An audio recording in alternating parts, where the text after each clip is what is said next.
Welcome. Thank you for lending an ear to the Voice with the Times for Wednesday, July 7, 2021. For today's editorial, the false conflict between energy security and food security. One of the arguments that is sometimes raised against the greater adoption of renewable energy or RE here in the Philippines is that building more RE generation facilities such as solar farms, wind turbines, and hydroelectric dams works against the country's efforts to achieve food security. Both food security and energy security are critical needs for the Philippines, but arguments that suggest one cannot be achieved without expense to the other are simply wrong. Food security is defined as a state in which the country has a constant, reliable supply of food to meet or exceed the needs of the entire population.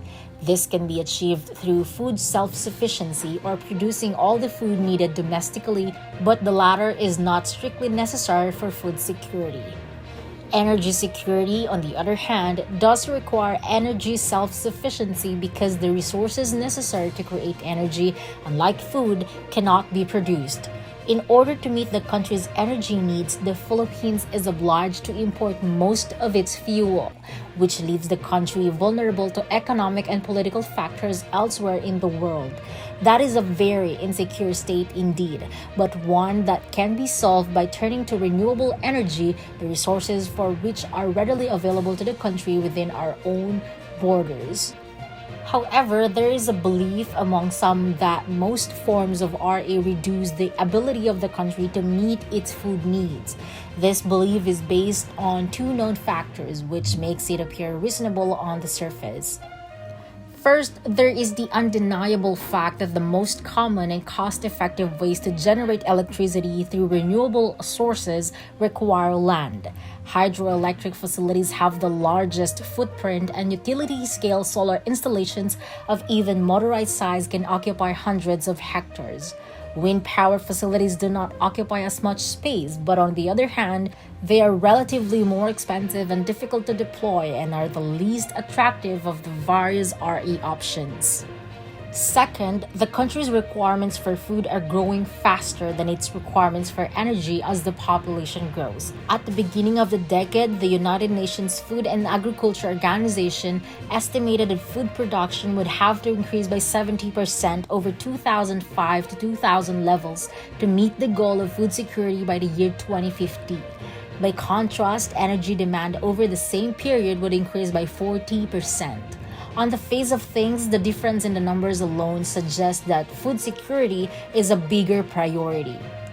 Prioritizing energy or food security over the other would simply make either goal more difficult to achieve, as policymakers everywhere else in the world are quickly realizing.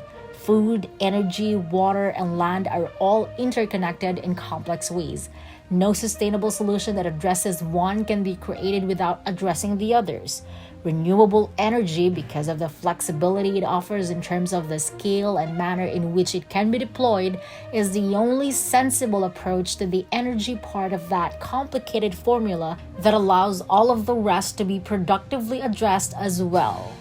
Some illustrative examples of this kind of comprehensive thinking include the development of biomass generating facilities in Negros, which are fueled by the waste from sugarcane harvesting and processing, and efforts by the Aboitiz Group to develop floating solar power installations in reservoir used for hydroelectricity and freshwater supplies. Other agencies are likewise working to develop similarly holistic solutions. The Local Water Utilities Administration, for example, has championed a concept by which flood control infrastructure and facilities, which are the responsibility of the Department of Public Works and Highways or DPWH, would be constructed in such a way as to be sources of irrigation and drinking water for local communities and farms.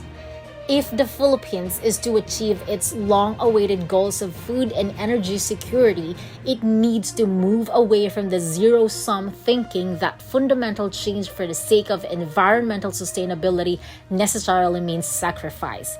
It does not, and that assumption is keeping the country from taking advantage of opportunities for real progress.